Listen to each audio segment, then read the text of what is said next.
digestions of foods and nutrients in your animals. So I will show you the examples or the parts of the gastrointestinal system. So the parts of the gastrointestinal systems are the large intestine, the small intestine, the stomach, as well as the liver, the pancreas. So these are all parts of the gastrointestinal system. So as you can see, dili makita mo kung na-intake ng mga foods or whatever, dili na siya ma-absorb and digest sa inyong mga animals. So, my topic for today is about the herbs, the traditional herbs that are, pwede ninyo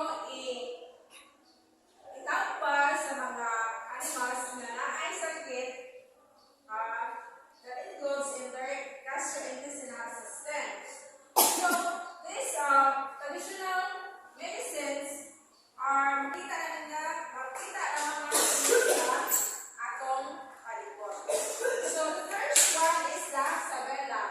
So, I know that you are familiar with this. So, one siya ang aloe vera. So, sabela siya.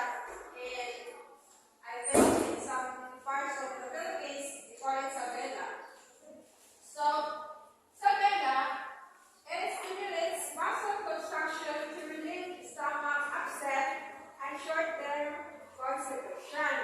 It is commonly used as strong laxative and as substance to improve gastrointestinal mortality. So, the sabela can indicate the problem in the indigestion as well as constipation. So, the preparation and application of sabela is cook a tablespoon of gel, blend it with 8 ounces of water. Ang magagabela na siya jelly substance, na siya gel. So, atong gel lang yung is cook.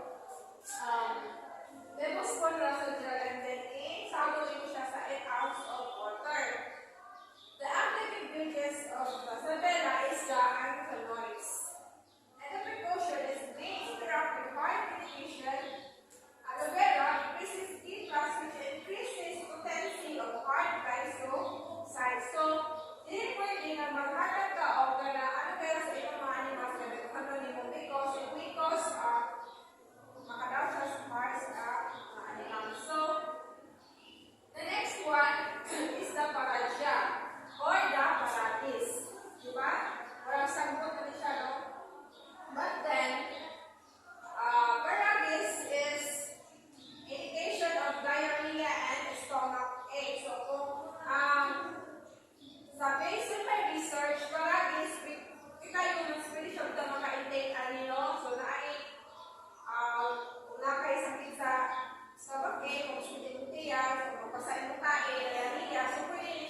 luya, or in English, ginger.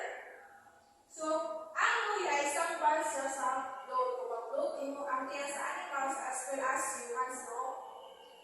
Loaded ka. So, the preparation of the luya is feed raw and crystallized dry dough. So, imo pwede siya limod dito kanon ang luya, no? And active ingredients of luya is the gingerol and sugar and gingeroni or gingeron. The precaution: do not use on pregnant animals or those with fever. Do not use 1 week prior to and after surgery. So, dili pwede nga magpakaon ka o ganang luya sa mga pregnant na animals or katong animals na ay taas sa nilalat. And katong mga animals na ginagawa surgery, so bawal na bawal ipakaon ang luya. So, pwede lang siya kanon mismo, so dapat nalukot. Okay, the next herbs is the tanglad, or in English, lemongrass. So, indication of tanglad is flatulence or diarrhea. Preparation and application is the oil. The active ingredients is the citral and aldehyde essential oil. So, saan pagkuha sa oil sa tanglad? So, ito na siya pabukalan. Pabukalan mo ang tanglad. Gagmayon mo siya, chop mo siya, dahil sa tanglad, pabukalan mo siya sa enough na water, and then katong yung para siya mismo ang produce of oil. And then, ang tanglad, daghan siya ka na tambal ko no, dili lang kay siya dahil niya. So, I want you to know nga, ang tanglad, pwede ko siya tambal sa atong mga human. So, ang tanglad can kill cancer cells, makalo sa blood pressure, makalo sa fever, flu and cold, digestion, sa stress, pwede ko siya mga, o kung gusto ka mo, gamit mo timbang, makalo sa weight, gagaw, sa antioxidant, detoxifier, painkiller, diarrhea, stomachache, antibacterial, antifungal, and in the kidney and the liver. So, ang tanglad is kanang siya kanyang mga benepisyo. So, dapat kita, pwede na, nabinuntaan ni tanglad. So, mention, o pala na nito ang iyang mga dahon. Produce na siya o oil. And then the next one is the bulak ng paradiso. So, the vision is the jaundice. Ito yung jaundice. Kanang mag-yellow ang mata, ang hipon sa animals. The preparation and application is 5 leaves, 3 fruits, and bark. So, ano siya ang kanang bulak ng paraiso ng pamilya na kaayo kayo makita na nato na siya sa mga rasa-rasa. Saan ko na pag-prepare ang bulak ng paraiso? 5 na dahon, 3 ka fruits, and bark. Ito siyang ihumon sa tubig or ito siyang pabukalan. So, dahon ani ang iyang fruits o iyang bark. So, yan na mo ang pag-prepare para sa bulak ng paraiso. The next one is the usal. Itambal ko tayo ang usal. Hindi lang siya